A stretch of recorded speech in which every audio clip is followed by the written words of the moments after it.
Welcome, everybody. We'll just give it a couple minutes just to let people enter the Zoom, and we'll get started in a minute.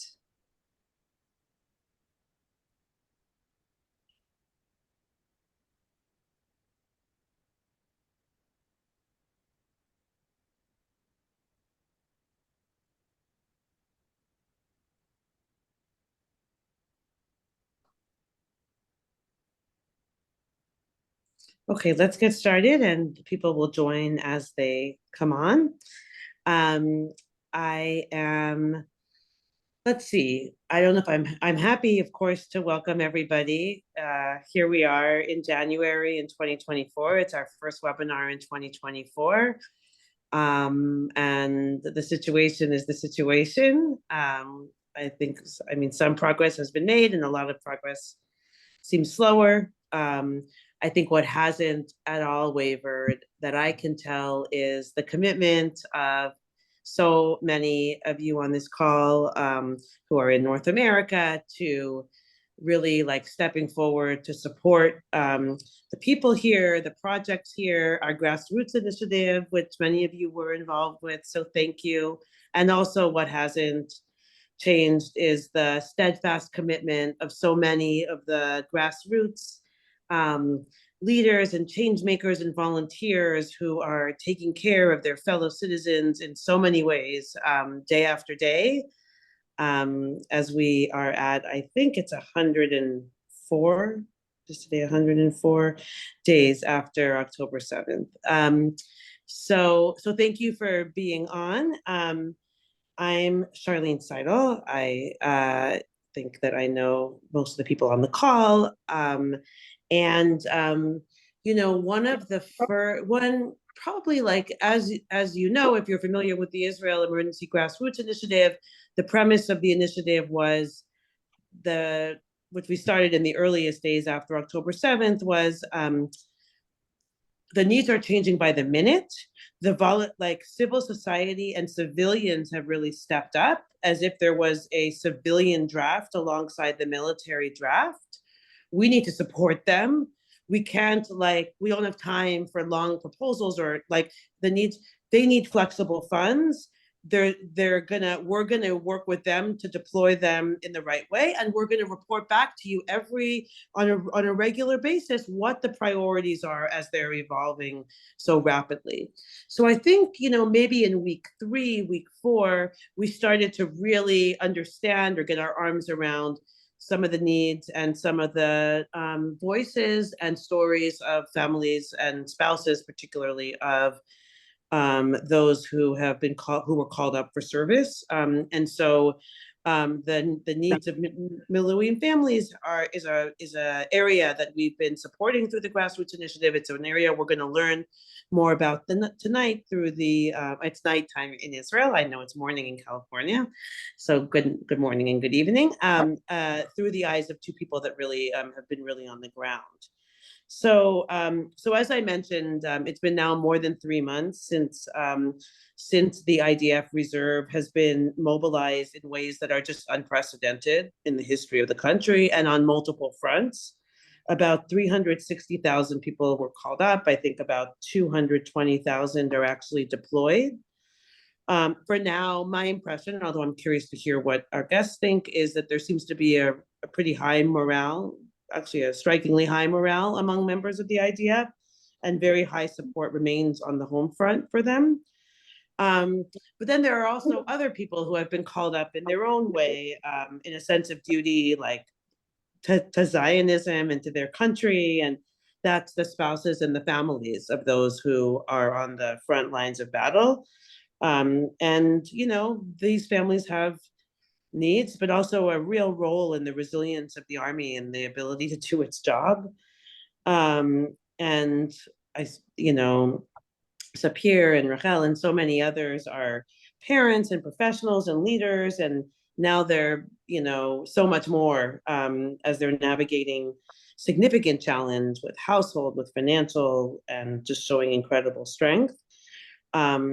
I think that we have tried to support in many ways and not take this endurance for granted. And this is a job of both civil society and government. And I think we're going to hear about both elements tonight. So our guests are really living it with more clarity than I could ever describe it. At this moment, I think one of the challenges is that while some who were called up right away at October 7th have actually been released in the coming months, after what has been a really draining service, we know that they are likely going to be called up again for another extended period on another front, perhaps in the north, perhaps elsewhere, perhaps in the West Bank. We just don't know. And the ins and outs into the family is something that's also coming up. So today's discussion will focus on both the kind of a look back as to what the short term, the immediate efforts were to support these families, and then also to the medium and long term outlook. So I want to just read our guests' by impressive bios or parts of them, and then we'll kind of start a discussion where I'll pose a few questions to Sapir and Rachel, and we'll go from there. So I'll start with Rachel. Rachel Azarya is a former member of the Knesset. She was the chairman of the Knesset Reform Committee, the deputy mayor of Jerusalem, a member of the Jerusalem City Council. Rachel has not only led and participated in over 50 campaigns and movements for social change, but for the purpose of this call, Rachel, you were one of the very, very first people that we at least had consulted to determine how best to support a renewal in the city. And the conversation that I remember vividly that we had so many years ago really shaped a lot of our strategy now. You've led social change in a variety of areas, including religion and state, environment, democracy, young families, feminist struggles, the field of Jewish renewal. And for this discussion, I'll also add that among the many other NGOs and initiatives Rachel has led and established several years ago, I believe, you co-founded HaOgen, which is a civil initiative focused completely on supporting reservist families. Sapir Bluzer is a senior consultant to the Ministry of Economy and Industry for the planning and implementing of large economic reforms.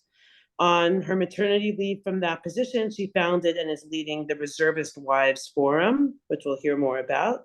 She is the former CEO of Israel's National Student Association, co-founder of Israel 2050, and co-founder of Israel's National Teacher Day, among other national initiatives. Sapir served in the Air Force of the IDF, first in the pilot training course, and then for 4 years as a distinguished officer in Air Force intelligence. She too is in the reserves as the intelligence officer of the IDF's negotiation unit. And I'll also add that we are so grateful, Sapir, that you're here because your husband is back for just a couple days and you're spending some of it with us. And we really, really appreciate you giving us that precious time. So let's start with you, Sapir. Maybe we could just, before we get into the platforms and the policies, start with a personal glimpse as to how October 7th and the days following went for you. So it was Shabbat morning, 8 a.m. Even though our baby was 2 months old, we woke up at 8 a.m. To the siren sound. There was siren, and we realized something is not as usual because we live near Jerusalem in a very quiet and a small community village. And my husband Yair got a phone call from his commander in reserve, and also from his father saying something is going on the south. It doesn't sound good. It looks like a war is starting. And I took our baby Ara into the shelter we have in our home. I was sitting with her, nursing her until my husband packed all the bag with everything he needs to the reserve. And also he did like many phone calls to his soldiers. He's a commander in his unit. And when he finished, I gave Yara, she was very small back then. Now she's 5 months and a half. So he took her and I packed very quickly our bag, and we just left the house. I packed for 1 week. I thought it might be long, so I took enough clothing and food and everything for Yara for 1 week. in Yair's, in my husband's parents' home, which is near, because I didn't want to stay alone with her while everything is going on. And since then, there was a 3.5 month when Yair is in the north. I can say that there was very two strong feelings. First, everything was so urgent. The first 2 days was very confusing because we saw the numbers on the channels and on the TV and on the news. And at first there was 30 people who are missing, and then it goes up to 100 and 300, and it started to feel like something very, very dramatic that we never realized can happen here in Israel. And so that was the first feeling, like something in the boundaries, in the security, that it's something we all live with, like the realization that someone is guarding us on our borders, in our homes, in our towns. And the news said something different, like we're not secured. So that was very hard. And the second feeling was the urgency, as I said, that we saw that no one is doing, like the government, that there was nothing, that no one gave answers, that the ministries, no one came, like none of our politicians or someone from the government, they didn't show their faces on the news. And then the civil society just, as you said, Charlene, just took the place. And I was sitting, nurturing, and while doing it on WhatsApp, volunteering, connecting people, bringing, food to soldiers on the Golan Heights, and like doing everything I could with my baby in Yair's parents' home. So that was the first few days. And I can say that, except for the fear that I felt because I didn't know what's going on with Yair, and is he safe? And every time there was bombs in the north where he serves. So I was like, my heart stopped, and I just didn't want to hear more about it. Like, I closed the news, but you do want to hear more because it, in a way, you want to know that it's okay, that he's safe. And the loneliness, even though we were in his parents' home and they're amazing, and it really saved us. But he's my best friend, he's my husband, he's the person that you used to live so close, and everything is together, and now you're all alone, and you're going to sleep alone every night, and you don't know when he's gonna come back. And also that everything is on you. Like, Yara was very young, so she's our first child. You don't know much about parent, like how to do things, and now you need to decide on your own, and everything, like nights, like if something is happening, and or if she's crying, or so he wasn't there most of the time. And last thing I would say, that while after a few months, I was supposed to go back to work in the government, to a position working with the economy ministry CEO. And at some point I just called him and I said, I'm sorry, I can't come, because our baby, even though she has the 8 to 3 p.m., she has the place to be, but after that there's no backup. Like, my husband is not there to take her if I have like long day of meetings or something. So also my work, and I'm a career person, I really wanted to go back to work, and there's so many things to do in Israel right now that needs people to, so I really want to be in this position, helping the economy. So that's another understanding. And last thing I would say is that at some point I just felt so sad, and this frustration of being alone, and the fear, and everything together, and the sorrow of what happened on October 7th, everything together just made me realize that I need to do what I know, and it's a policy change. And that's how the forum started. Do you want me to say forum, or not I think before we get to the forum and the policy work, and which has been incredible, I think let's just like delve a little bit deeper into civil society, and ask Rachel first to share a little also about how you spent those days. Excuse me. And specifically about that civil society initiative that you founded even before the 7th, HaOgen. And then we'll get to you, Sapir, for the advocacy and policy work. So first of all, I'm happy to be here. It's good to see that so many people care. Far away in the Bay Area, it's not obvious. Maybe not the Bay. Maybe not sure I'm accurate. Southern California. Southern California. Okay. It's not obvious, and I have to say that if in regular days, or it's heartwarming, or it's nice to now it's a big deal. I mean, the feeling that we're not alone, that we have support from many, many people. I think that's one of the most important feelings that we can have now in Israel these days. We're going through very hard days. For me, what happened was it was the October 7th. Also, we were in the shelters. I'm a mother of 4. My husband doesn't do miluim anymore. He did for many years. And when in the evening, when we saw that there is like endless drafting of miluim, someone wrote me a WhatsApp asking me, "Are you going to do the same thing you did 9 years ago?" 9 years ago, there was one of the big how do you say מבצעים? One of the big operations. Operations, yeah. It was Tzuk Eitan. And I was then deputy mayor in Jerusalem. And I remember when there were all of these miluimnikim, and everyone had the immediate draft. A little more than 20 years ago, when I was newlywed, my husband was drafted into one of the other operations. It was called Chomat Magen. And I remember till this day, when you talk about these drafts, I have goosebumps. It was one of the most terrifying days. It was so bad. It was so hard. I was worried. He was in Jenin. It was just, to me, till this day, it's like one of the hardest things I've ever dealt with. So when Tzuk Eitan broke out, I said, let's do something in Jerusalem. And we started this helping mostly mothers or fathers or spouses of whoever was drafted.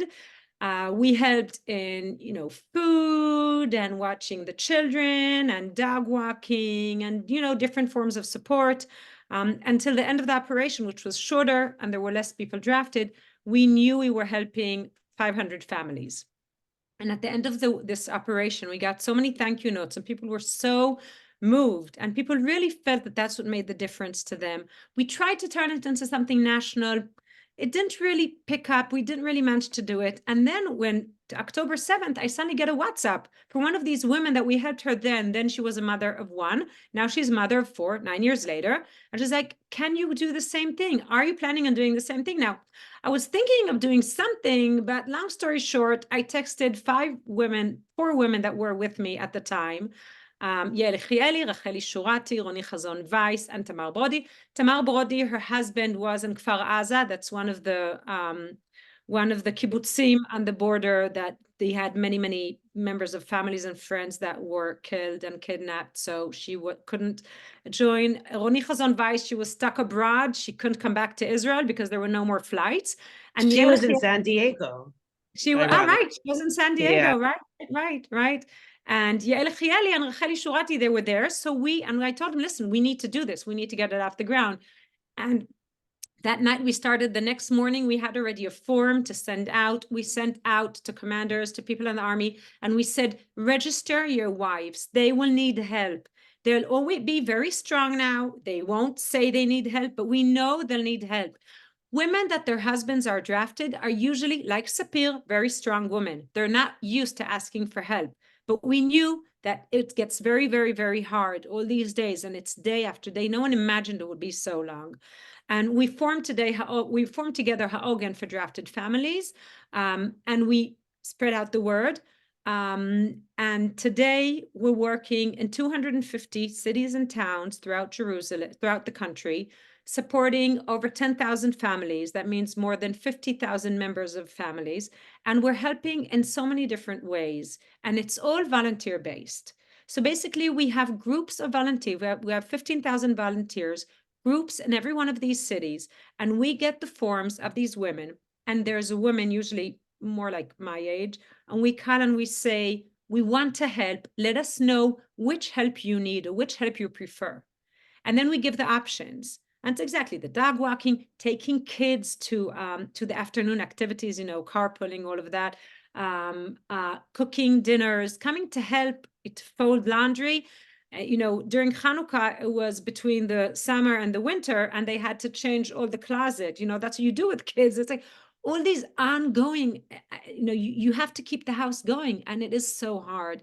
And I think that it's a lot, first of all, it's a lot of technical help, but it also they know that there's someone there for them. They know that once a week, they'll get a phone call. How can I help you? What do you need? We're there for you. We're here for anything you need. And they call, in so many different needs. And I just want to pinpoint two little issues. One is in Israel, we do miluim, the same age group as when we have babies. Today, the hospitals, the area, how do you say, where women give birth, it looks maternity like wards. Yeah, it looks like an army base. All the husbands are in uniform or half uniform, they come with their weapons because they have to hold on to their weapons, and you have babies being born, and sometimes the husbands can't come out at all. They can't leave Gaza Strip to come to have the baby. Sometimes they come and they get a few hours. Sometimes, in the good cases, they can stay for a week or like till after the Brit. But you have these women that suddenly they had all these plans about how they'll welcome the baby, and the world has changed on them, and they need help and they need support, and they're after birth, and they, it's just so hard, and we're there to support them in these days, in these first weeks. We have a special program for women in these situations. And the second thing I want to say is about the fact that it's all volunteer based. We are organized. When we started, so I told you it was we were all like, community organizers and civil society. But very quickly, we had a group that came a lot, that joined in, that they're like tech women, and they're running all the technology because we have no offices.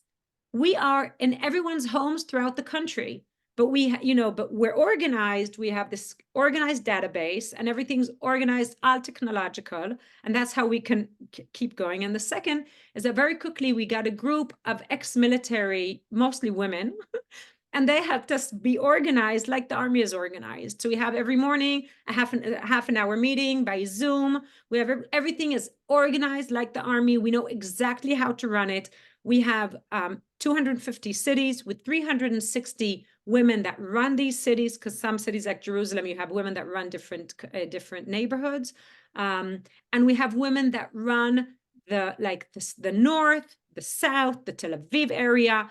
And we have these meetings every morning, and we understand exactly what has to be done and figure out what are our goals and what for the next week, what are our challenges that we're dealing with right now. I'll give you an example for one challenge. Hanukkah was the hardest holiday ever. It was, if every week on Hanukkah, we got ×4 the amount of families that joined us than every other week, because it was so hard. First of all, we had many casualties that week, miluimnikim. Second was we had it's every day. The children are at home. It's a long holiday. The children are at home, and I think that's when it dawned on everyone that it's going to be long.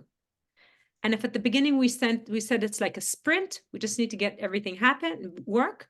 Then we realized it's like a marathon, and now we say it's about staying healthy. We realized that we're here for the next year. I sat and because this is changing, now we have a lot of cooperation with many ministries of the government. We work with the Ministry of Education, because in Israel, every high school student has to volunteer 2 hours a week, so they can volunteer through HaOgen. We work with the IDF. We have a lot of programs we do with them. We work with them very, very closely.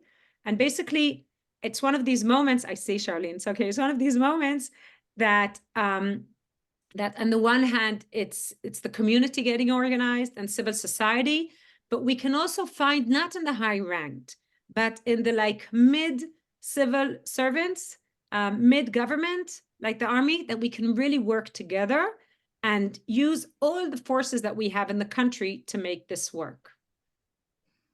Thank you, Rachel. Like, it's a great segue that I think we want to also get back to later, because, and we have been so proud, you know, to join with other funders to support HaOgen. I'm just like in awe.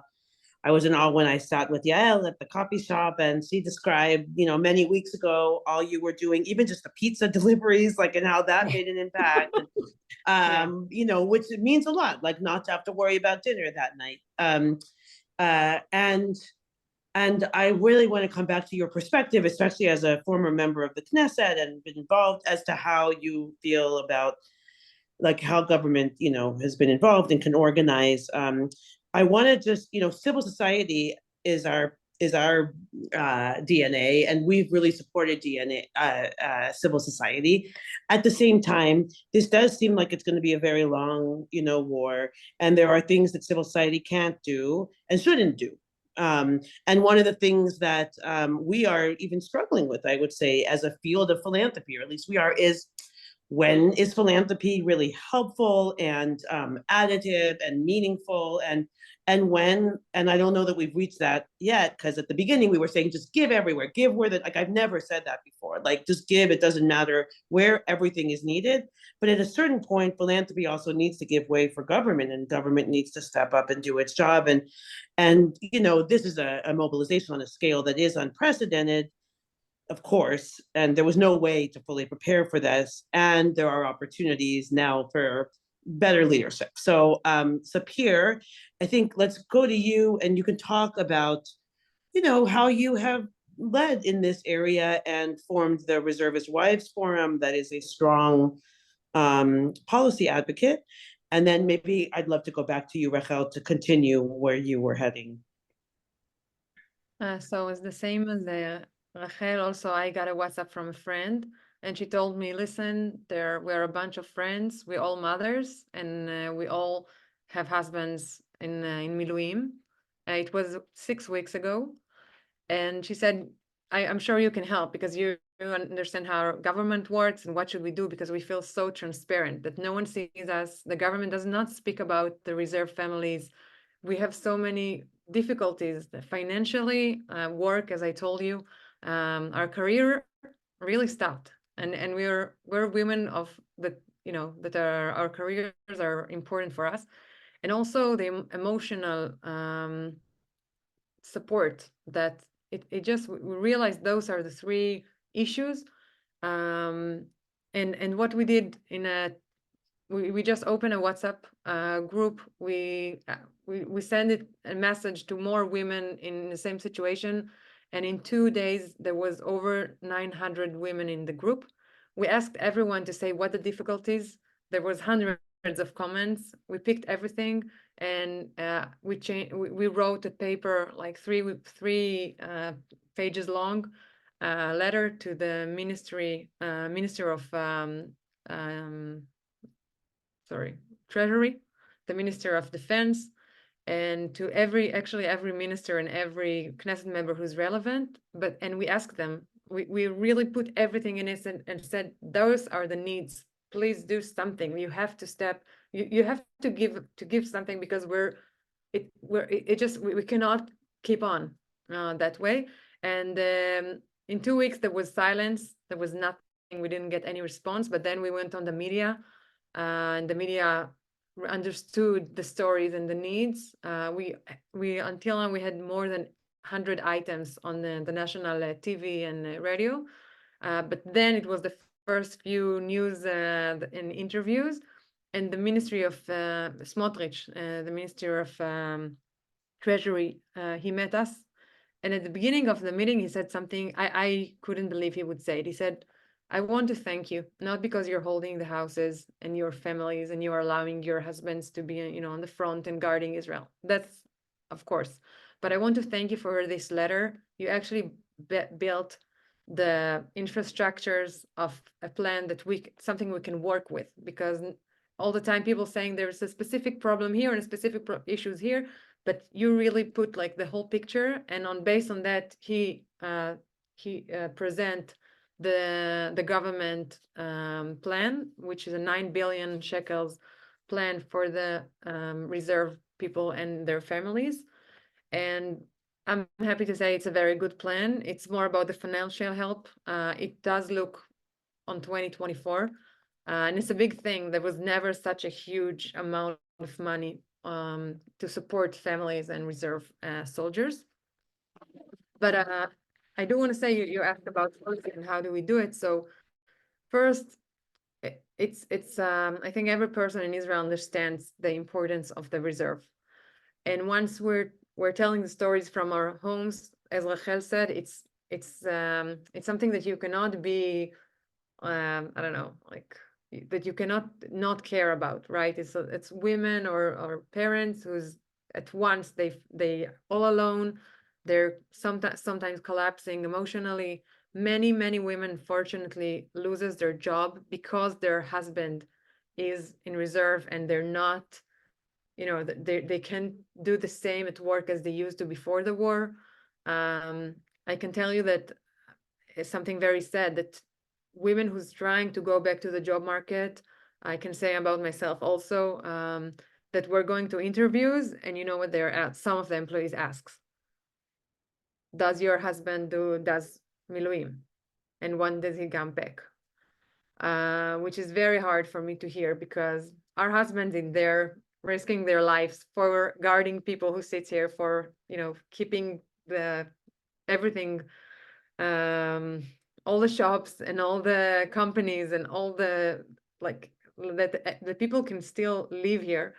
And while they're doing this, we're being asked, does your husband is in miluim, because we don't want to hire you if that's the situation. So I'll say two more things. First is that what we did is just meet everyone we could, and we're still meeting ministers and the אנשי מקצוע, like דרג מקצועי. You're on mute and I don't know, Rachel. Civil service. Yeah, civil services. Yeah, civil service. MKs, we're going to every committee in the Knesset that is relevant. We met 60 mayors of local municipalities, also giving them letters of ideas what they can do. After meeting the Minister of Defense, we also work with the high positions in the IDF.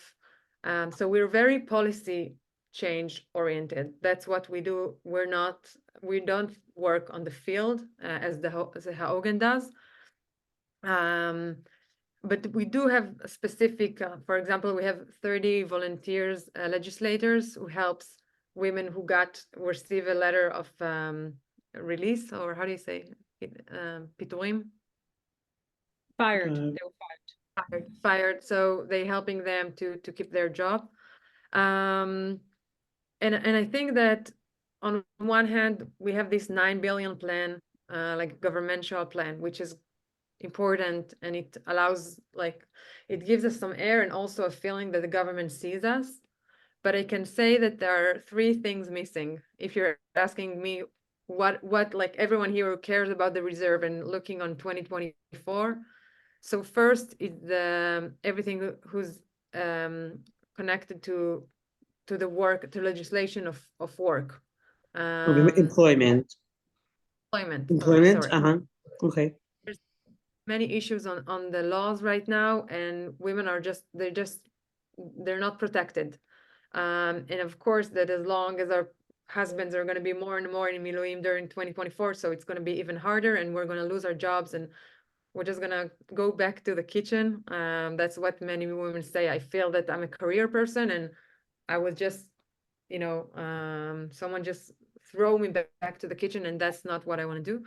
The second thing is the emotional support, and here there's the policy level, but there's very important job needed to be done on every organization who works with the field and can give the one-on-one help. I think that what HaOgen does, it's so important. I can say that there were so many days that I felt alone and I didn't know who I can ask for help, because writing your name on some form that's gonna be sent to the IDF and you're gonna see money on your bank account in 3 weeks, that doesn't help you to feel that you're not alone. So it's so important, this one-on-one. So everything that which has emotional support, also a technological. I saw many initiatives in the technological area, because there's not enough people who works in this field of emotional support in Israel, where lack of them. If you see how many people need this right now, so we don't have enough of those psychologists and other people who works in this field.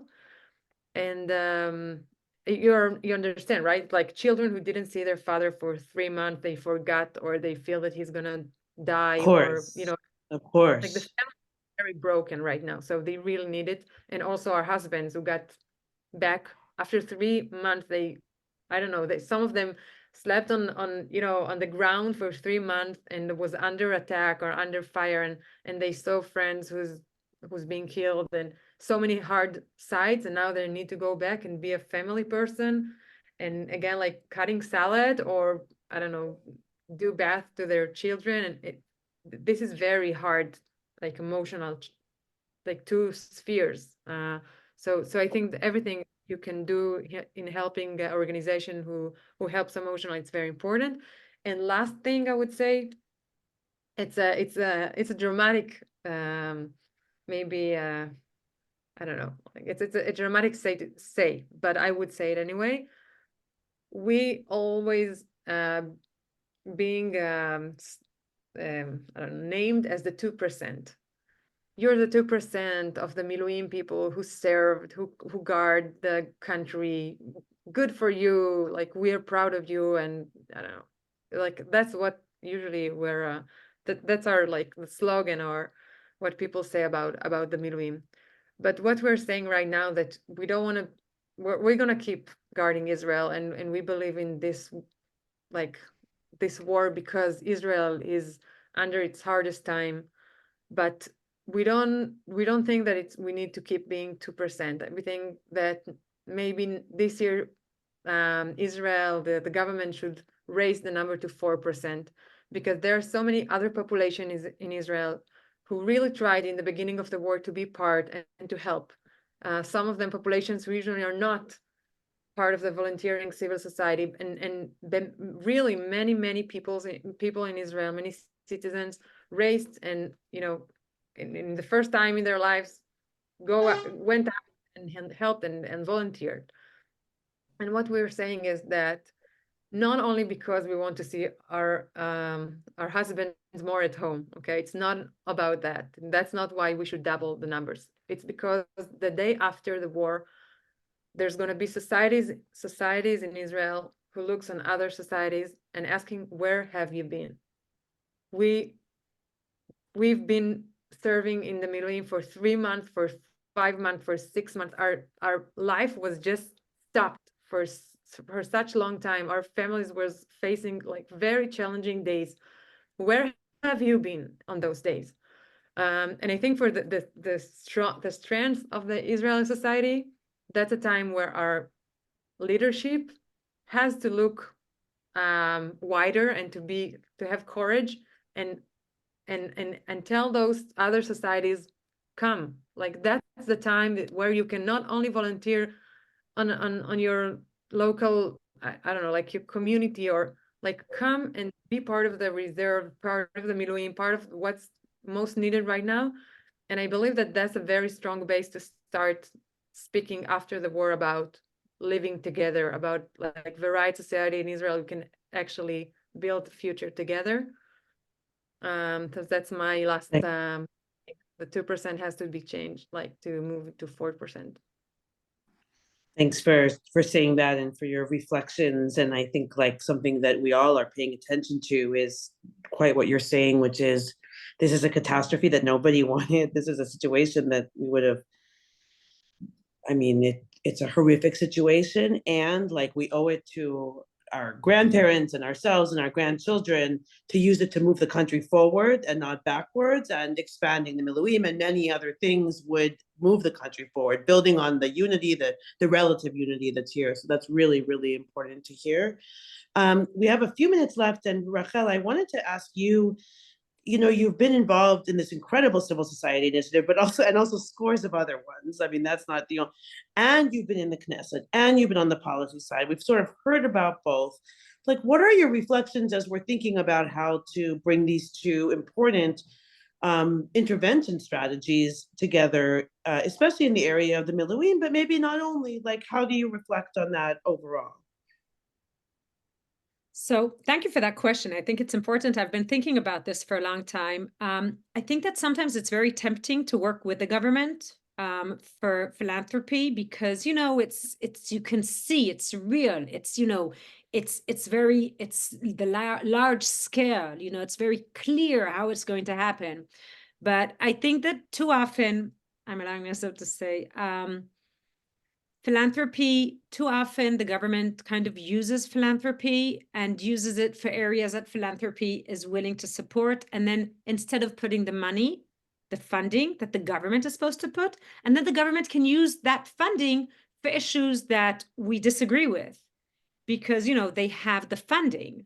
And I think it's very important on the one hand, definitely, as you were saying, Charlene, and I 100% agree with you at the beginning, it was just give and give and give. And I'll say even more so, I didn't feel comfortable to fundraise for HaOgen because I knew that there were the people that were evacuated, the people that lost their family, the people that were kidnapped, so many other groups needed support way before we needed. Okay, and I said, I know will come later on if the war will be long. But I think that I feel that the government often isn't doing this kind of, saying, give civil society, given areas that we can't give, let us do what we're supposed to do. And I feel that too often, like these matchings are offered by the government, and they're very tempting, and I understand that. But I think that philanthropy is so important for these pioneer like movements. We couldn't get the anchor, the HaOgen together to start moving on October 7th if we didn't do it 9 years before. Okay, and if you want things to happen in civil society, they have to be organized. Like, we knew how to do it because we did it before. And like Sapir said, she knew how to go to the government because she's done it before in civil society organizations that were funded by foundations like yours. So I think that we always need to think of philanthropy as planting seeds for the future in areas that sometimes you don't see immediately how they'll change the world. But by planting these seeds now, later on, it makes it possible for groups, for organizations, for people to really make a very big difference. There are a couple of issues I do want to bring. I agree with Sapir about emotional support. We've seen it over the past few weeks. And I think that what's exciting about civil society and, is that we know how to move very quickly. So once we realized this was a problem, we got together Zooms on parenting in Miluim, on relationships in Miluim, your husband in Miluim, and how do you figure it out? What do you do when he comes home? What do you do when he's away? What do you do with your children, your 2-year-old, your 5-year-old, your 8-year-old? And they brought questions, and we worked with another civil society organization, and we're doing it in cooperation. Now we're forming groups. We're going to have altogether 30 groups over Zoom for 10 meetings for between 10 to 15 women with a psychologist that will help them through this time. Now, this is something that the government doesn't know how to do. And I can say that at least working with the army, what I see, which is very, it's hopeful in the sense that they know what we know how to do. They know what they know how to do, and we're cooperating very closely. Okay, but they're not throwing on us what they know how to do. Okay, and they're helping us to do what we know how to do, even in some forms of funding. Okay, not yet, but we're talking about, and I'm sure we'll get there. So that's one thing. One more group I wanted to just relate to in 1 second are divorced women of miluimnikim, that they're not getting the support now. And I think that because of all this work that has been done, when I approached the army, I told them, listen, you have to think about them. We came up with a plan very quickly. Okay. And now we're working to implement the plan. And this is something that is possible, because there's this close relationship, because everyone knows what their responsibility is. So, so I hope I answered your question, and I'll let you continue with the questions and everything. No, that was very important. That's exactly what I asked. So thank you. Yeah, I was also, I think also like getting for civil society to understand which there are some groups, including divorced women, like women contractors who are independent contractors. I think that falls through some of the cracks of even the wonderful, or the extensive, like you said, Sapir, government plan. And those are the ones that we should particularly pay attention to. And we definitely look at the role of philanthropy as like addressing people that do fall often between the system's cracks, to also incentivize the system to serve them, but to be sure that they're included. So that's all important comments. We only have a few more minutes, and I think this is a little bit of an unfair question, but I'm just going to ask it anyway. Hope is like such a precious commodity these days, and I think it was Rabbi Jonathan Sachs that like really dealt with the difference between optimism and hope. That optimism is like he didn't like optimists. He thought that was a very passive act to be an optimist. Oh, like I just think things are going to get better, but I'm not going to do anything about it. But hope is like a radical act of defiance. Hope is I'm going to work and I'm going to do, and I'm going to create hope. I'm going to actively participate in this future vision. So you both have a lot on your shoulders. So, but I did want to ask each of you, whoever wants to start can start, what are, in a few words, what gives you hope? Who wants to start? Rachel, you want to go first? You go. Continue. Okay. So for me, first is seeing so many, hundreds of people, young people, who never thought of going to the politics, and now they say we have to go there. There are 120 people in this country who did not lead, did not give us hope, did not give us solutions. They didn't give us unity, and we want to be there and become to do better decisions and to build better infrastructures for Israel and better policy for Israel, and a long-term thinking that is not, it's just not there today. So for me, it's a great movement. I do think from knowing how the political world works, that it's not enough to bring good people, because the system is so hard. So also I see many initiatives who's focusing on that. Also the government offices and how to make them be more effective, but also about the government itself, and what new ideas we need to put there. What not institution, but something which can help us to have a new rules that we all agree, or most of us agree, and agree that we can live by in the future. So there's many initiatives, and there's amazing forces from the civil society. So for me, that's hope. And I'll say that personally, I joined the forum. I was the 10 woman in the WhatsApp group, and with the 14 other mothers, we become very, very close friends. We're leading this 5,000 women in our forum, and for me, that's hope also, to see how 14 women can lead together with no hierarchy, like a real forum. We're bringing ideas.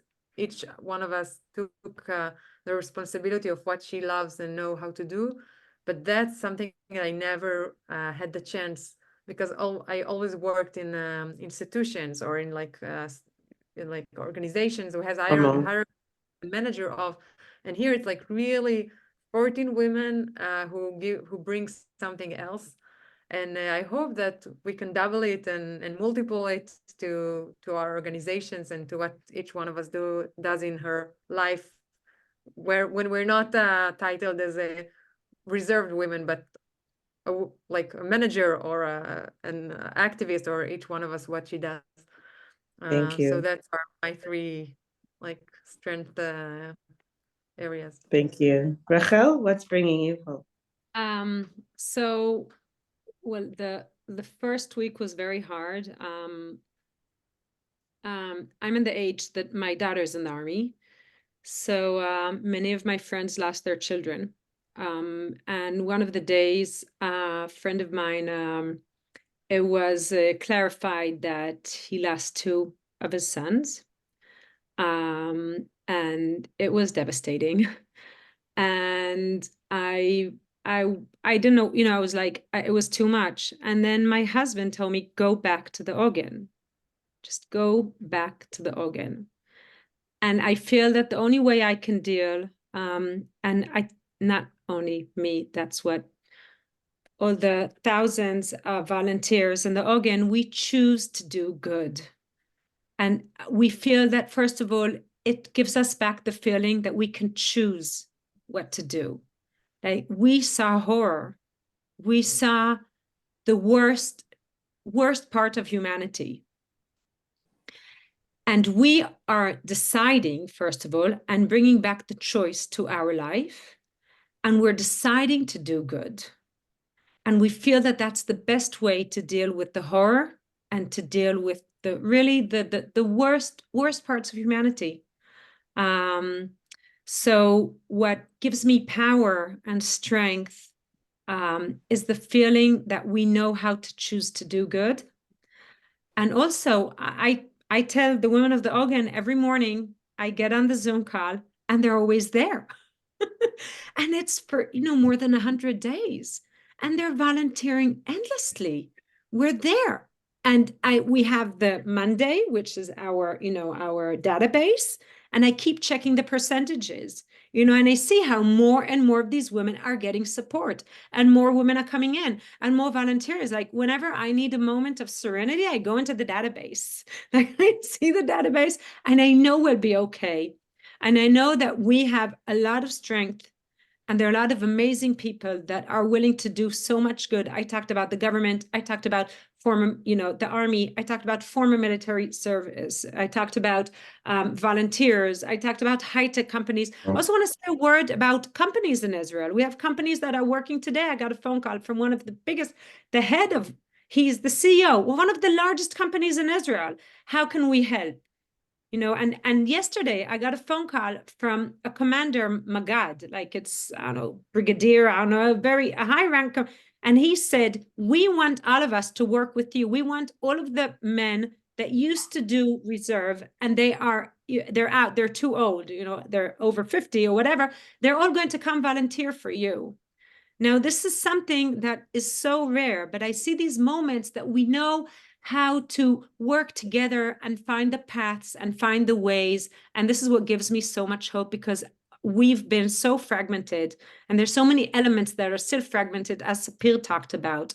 But if we can get so many people to work together, 15,000 people to work together on a daily basis, to make this country a better place, to make it easier for other people, for people that they've never met. So I know that there's so many reasons to be hopeful about our country and our society. Wow, thank you both so much. I will say that both of you and all of the people that are choosing to do good, and especially both of you, really give me hope. And, as somebody that is both kind of dealing with the challenges also going on now in America for the Jewish community, that many of us are, which is not an easy time now to be a Jew in the world. And it's not an easy time in Israel. And there are so many people that are just, radically defiant, and they are choosing hope, and they're creating hope for others. And both of you are two of those people. So thank you so much for being here and for giving your time.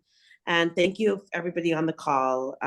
Have a good rest of the day and have a good evening. And we'll see you soon, hopefully with a good news very, very soon of a safe return of all of our hostages immediately and in health. and a restoration of security and calm in this incredible state of Israel. Thank you. Thank you. Thank you. Good day.